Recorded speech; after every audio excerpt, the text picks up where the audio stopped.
Bé, esperàvem una mesura d'aquest tipus, una mesura del recurs del govern de la Diputació del Partit Popular contra el plurilingüisme, i ho esperàvem perquè al final ells han de tapar tot el que està passant durant aquest temps, totes les trames que estan eixint, tots els errors greus de gestió durant 20 anys del Partit Popular i la inoperància de César Sánchez com a president de la Diputació i com a alcalde de Calp, on té més de 300 obres acumulades a la Diputació, on cap dels projectes que va anunciar al principi de la legislatura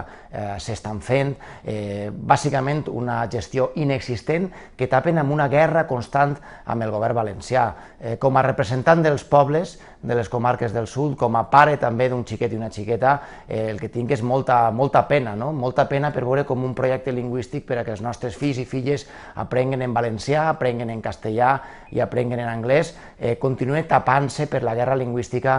que sempre ha usat el Partit Popular. El Partit Popular el que feia era estar furtant per un costat i per l'altre crear conflicte en la llengua, crear conflicte en el sistema educatiu, i el que estem veient ara és exactament el mateix. El que no esperàvem era un pronunciament del Tribunal Superior de Justícia en aquest sentit, per diversos motius. En primer lloc, perquè la Diputació no representa a la ciutadania de les comarques del sud. No la representa perquè, segons la llei, bàsicament representa els municipis, però és que en aquest cas no ha consultat a cap municipi presentar aquest recurs. De fet, no ha presentat el recurs, no l'ha passat ni pel plenari, on no té majoria. Per tant, és un recurs contra el plurilingüisme que es fa per decret, que es fa d'esquenes a la majoria dels municipis. Només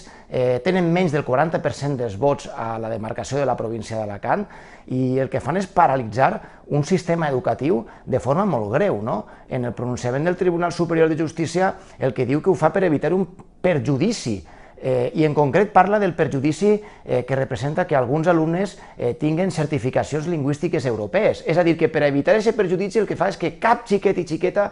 puguen tindre aquests certificats. Ens condemna com a famílies, condemna als alumnes. Diu que la Diputació té legitimitat quan no ha consultat a cap municipi aquesta mesura, quan no té ni la majoria dels vots dels pobles, municipis que estan en els consells escolars municipals, que han votat triar un sistema o altre, centenars de milers de famílies que estan triant l'opció lingüística que volen pels seus fills i que queda paralitzat per una voluntat d'un govern, d'una Diputació a la qual no vota ningú. Ningú ha votat per sufragi universal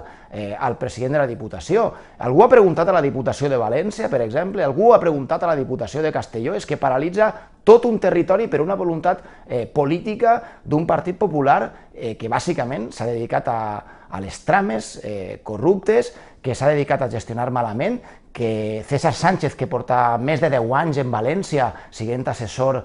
de camps, siguent diputat autonòmic, i donant l'esquena al fet, per exemple, de la denúncia a Fiscalia de la desaparició de 1.000 milions d'euros que havien d'anar a educació. Això no els ha preocupat mai. 1.000 milions d'euros que hagueren pogut anar a aprendre idiomes, a construir escoles. Davant d'això mai han presentat un recurs jurídic, i ara César Sánchez se'n recorda dels tribunals simplement per a promocionar la seva figura i per a convertir la Diputació d'Alacant en la seu del Partit Popular, a més, amb diners públics. Estem indignats com a gestors polítics, indignats com a famílies, com a pares, per aquesta decisió, per la suspensió cautelar, que pensem que s'ha de revocar d'immediat, i pensem que el senyor Sánchez el que ha de fer és dedicar-se a fer política a la Diputació, a treballar pels pobles, que és el que no està fent, i deixar-se d'esta guerra constant que van a pagar lingüísticament molts xiquets i xiquetes que no podran aprendre en 3 llengües.